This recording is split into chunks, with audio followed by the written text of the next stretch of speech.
just like the story, it's obviously there's a science fiction element, there's the action element, but there's such a great just survival story. And for the first hour, really, that you're on screen, it feels like just like this historical epic, this just coming of age story, this just great, doesn't even have to be a genre story. Did that did you have any conflicts trying to reconcile that side of the story with the crazy alien action side of it? No, not at all. I, really think of this, or I think in making it, I was really just thinking about this as like Naru's story and her experience of being, a young woman in 17, 19, and that she wanted to be a hunter, and that this thing was in front of her, and then all of a sudden it led, I think just as she didn't know where it would go, I wasn't thinking about it backwards and stuff like, this is a Predator movie. That I think that, like, Dan obviously had the oversight of everything, and I think it was really easy to just release and trust him in that way, and kind of be able to just focus on what was in front of me each day. And there's been a larger push in recent years for representation on screen, both in terms of, ethnicity and gender and all of those things. And there's such a realism when you're watching this movie. Was it important for you to really portray this as authentically as possible? Yes, that is singularly, I think, the most important thing to me.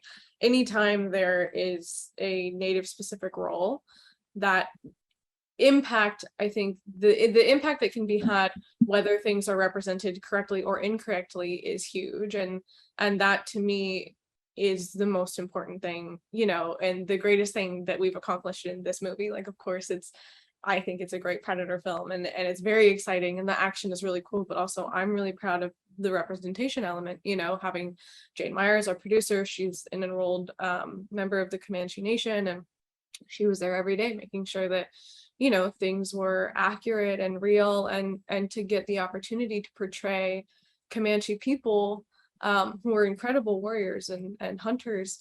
Also, though, as people, especially in a period piece, is something that you so rarely see when you have Native characters portrayed in period pieces. And when the movie, I watched the English language version. So in watching the film, there's points where you will say things and there's obviously no subtitles, and they're not really needed. You don't need the subtitles in the English language version to know what is being said. But when performing the entire film in a non-English capacity, did that alter the way that you were performing the character when doing it in one language versus the other? Well, we only dubbed the movie, so we didn't get to shoot the whole thing in Comanche, which I think would have definitely influenced it, but also, the experience of going back and dubbing it, which I'm so excited that we get to do. We're I believe, the first film that is releasing in a native language ever, Yeah. upon release. So that is a huge accomplishment, and going back and the process of dubbing the movie, I would go in for like 4 hours at a time, which when you don't speak Comanche is a long time to be speaking Comanche. Sure.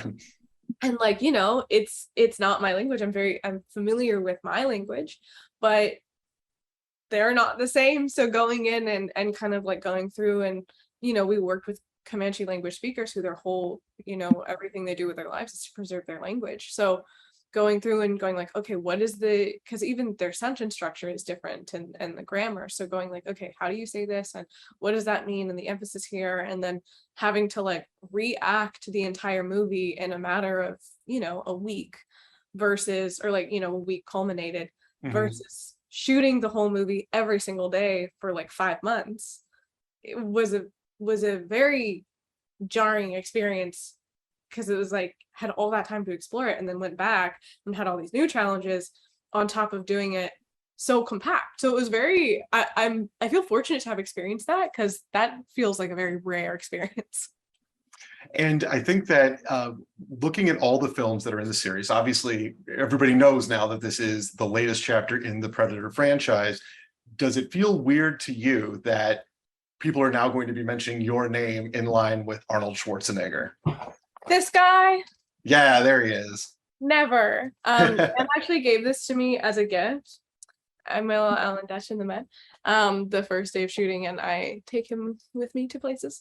So I mean, I think that our characters are while it is like funny to talk about, I think that obviously our characters are very different. You know, I think Dutch is obviously kind of physically huge and muscular and military and all these things. And while Comanche warriors and hunters were also like known for being extremely fierce, obviously the concept of like, oh, how can a girl face the predator is like the big question of the movie. And I think that that's really not no, none of the predator movies ever come down to being about brute force. Right. And that's the biggest thing with any of them, but especially ours. Well, it's awesome. You're a total badass in the movie. I loved it. I can't wait for everybody to check it out, and congratulations again. Thank you. Thanks.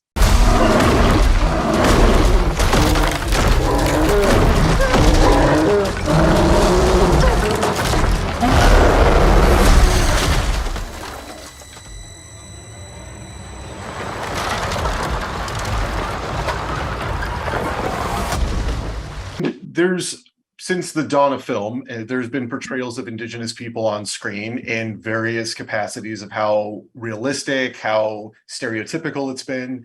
There is a realism in this story that it just looks and it feels very authentic. What was the level of preparation that you went into to try and help make this as authentic to that era and to the people as you could? Well, it was really great having Jane as a producer on this. She being Comanche herself, that she was there to make sure the regalia is proper, make sure that the tools that they're using is proper, but also even she made like these little packets for us of old Comanche pictures and Comanche artifacts and Comanche stories that we all could kind of look through and familiarize ourselves with. So that was cool for me, just having that extra bit of knowledge and information that I could take with me onto the project to kind of put into Tabe. And being the number two, and the character there's clearly a male-female dynamic in the story about how everybody looks at these characters and what their role is within their culture, within their tribe, and all of those kinds of things. Did it ever feel to you that playing that male character who is the number two to like the main female character, the role reversal, did that ever feel like it was difficult to portray on screen? I guess is the best question there. In the back of my mind, always I wanted to portray Tabe as a character who was not just another jealous older brother, not just another you can't do this because I say so, but I wanted him to have a heart and have a reason behind the things that he did. He wants, at the end of the day, Tabe, he's tough, he's a warrior, he's strong, but he's kind and he cares about his family and he wants her to succeed. But he's also kind of Papa Bear in a sense. He doesn't want her to get hurt. He doesn't want to lose her. Obviously their dad's not around and he's experienced loss and he doesn't want to experience any more. And I think I'm glad that you said that, because there's often the case especially in an action film like this, where there's that kind of alpha male mentality, just like you said, and it's not there. I kept waiting for it to kind of turn as though he's going to be the jerk older brother, but it's not. He's supportive. He admits that he's wrong. He turns it around and says, like, your plan was right, and you kind of get involved that way. It was really nice to kind of see that dynamic. Did you feel that same kind of dynamic with Amber off screen as well? Yeah, it was cool having all that time together with myself, her, and the boys. We got to hang out a lot. We'd be playing music up in each other's rooms, us, all of us together. And so we really got to kind of get a comfort level. And even, man, just towards the end, we did a couple of reshoots in LA and Santa Clarita just to, add a couple of things. And by that time, you're just so kind of comfortable with each other and know each other's quirks that it just kind of meshes. And I was just thankful that we had that chemistry. It knows how to hunt. I know how to survive.